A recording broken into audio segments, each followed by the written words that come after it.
मरो किराए के मकान में थे, आज असदुद्दीन 500 करोड़ के मकान में है। तो बतलाओ ईडी इंक्वायरी क्यों नहीं होती? अमानतुल्लाह के ऊपर इंक्वायरी। आप कहते हैं कि अमानतुल्लाह वक्त की जायदादों को, एक एमएलए आया था हैदराबाद से, उसका नाम है भव भव ये मिल्लत। कैसा भोग रहा था? अमानतुल्लाह तेरी औकात नहीं है, मेरे सदर के पैर की जूती नहीं है तू।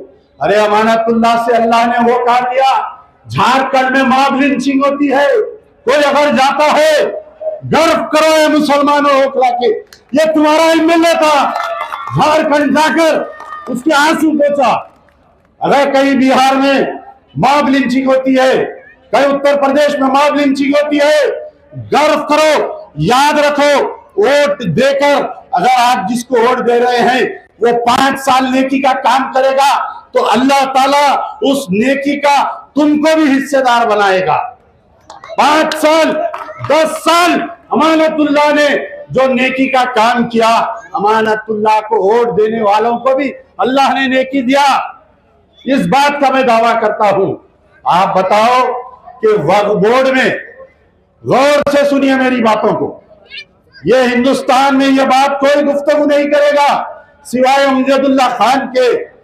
94 में जब हमारा यूनाइटेड आंध्र प्रदेश था, हमारे पास 70 लाख एकड़ वक्फ प्रॉपर्टी थी। कितनी थी? 70 लाख एकड़ वक्फ प्रॉपर्टी थी हमारे पास। ये असदुद्दीन ओवैसी 94 से लेके यूनाइटेड आंध्र प्रदेश में वक्फ बोर्ड का मेंबर था।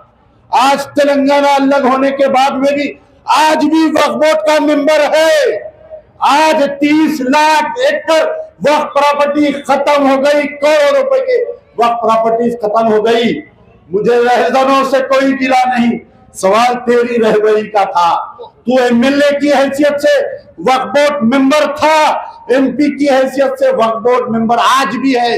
आप बतलाओ, पूरे हिंदुस्तान में वक्फ बोर्ड का धनोरा पीटने वाली शख्सियत से मैं सवाल करता हूं, तेरे दामन में दारुसलाम में के करीब में वक्फ प्रॉपर्टीज को कब्जा किया गया, जिसका नाम आया पूरे तेलंगाना में, पूरे यूनाइटेड आंध्र प्रदेश में, जहां पर भी वक्फ प्रॉपर्टीज कब्जा होते हैं, कहीं ना कहीं मिस्टर के लोगों की आवाज होती है, कहीं ना कहीं इनके लोगों की हाथ होती है।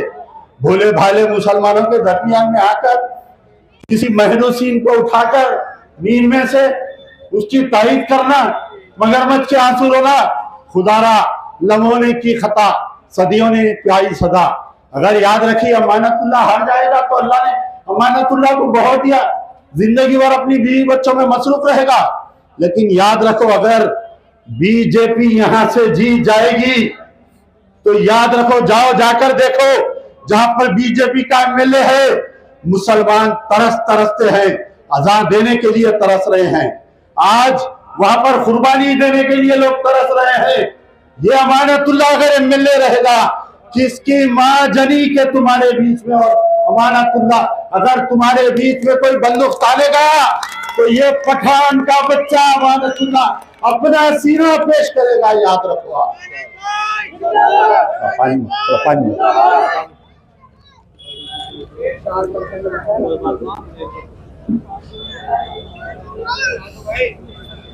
मैं यहाँ पर 3 तारीख तक हूं और जलसों से मुखातिब करूंगा।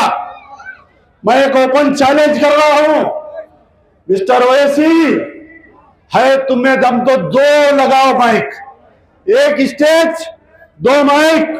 मैं सवाल करूंगा उतला की आवाम के सामने।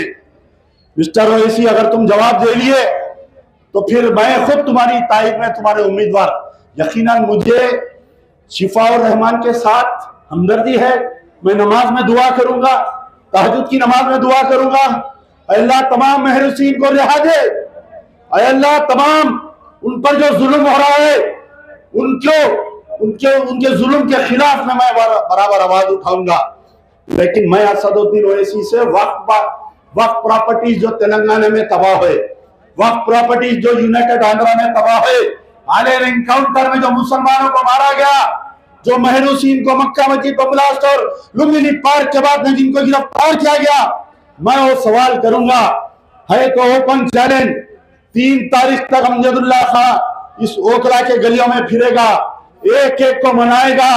अरे नाराजगी तो हर किसी के साथ चलती है। आज रोड नहीं है, कल रोड डल जाएगी। आज मोहरी नहीं है, कल मोहरी डल जाएगी। कल टमाटर ड्रेन आ जाएगा, लाइट आ जाएगी। लेकिन याद रखो, तुम्हारा इत्तेहाद अगर टूटेगा तो ये इत्तेहाद, ये जब पंजा खुल जाएगा तो ये इत्तेहाद एक होना फिर बहुत मुश्किल हो जाएगा। और कांग्रेस की उम्मीदवार, उनके ताल्लुक से भी कुछ कहूंगा। कांग्रेस के ताल्लुक से 9 साल हमारे तेलंगाना में बीआरएस की गवर्नमेंट थी और असदुद्दीन ओवैसी की एआईएमआईएम पार्टी 9 साल तक बीआरएस के साथ थी। 9 साल तक बीआरएस के साथ थी। 9 मसाजिद शहीद हुए। अरे मुसलमानों, ये सवाल करो, असदुद्दीन ओवैसी तुम बीआरएस के साथ थे, 9 साल की हुकूमत में 9 मसाजिद शहीद हुए। तेलंगाना में 9 मसाजिद शहीद हुए। सेक्रेटेरिएट में 2 मसाजिद, 1 खाना मसाजिद, आपके आदिलाबाद के जंगल में 1 मसाजिद, 9 मसाजिद को शहीद किए। ये असदुद्दीन ओवैसी एक मर्तबा जबान खोला क्या पूछो। इख्तिदार पार्टी बीआरएस, चीफ मिनिस्टर के चंद्रशेखर राव, उसका बेटा केटीआर एक गाड़ी में बैठ के घूमते रहे, कभी मसाजिद के शहीद शहादत पे गुफ्तगू नहीं किए। अब आई कांग्रेस इख्तिदार में, तेलंगाना में कांग्रेस पावर में है, रेवंत रेड्डी चीफ मिनिस्टर है। रेवंत रेड्डी को असेंबली में इलेक्शन से पहले रेवंत रेड्डी को बोले ये छोटा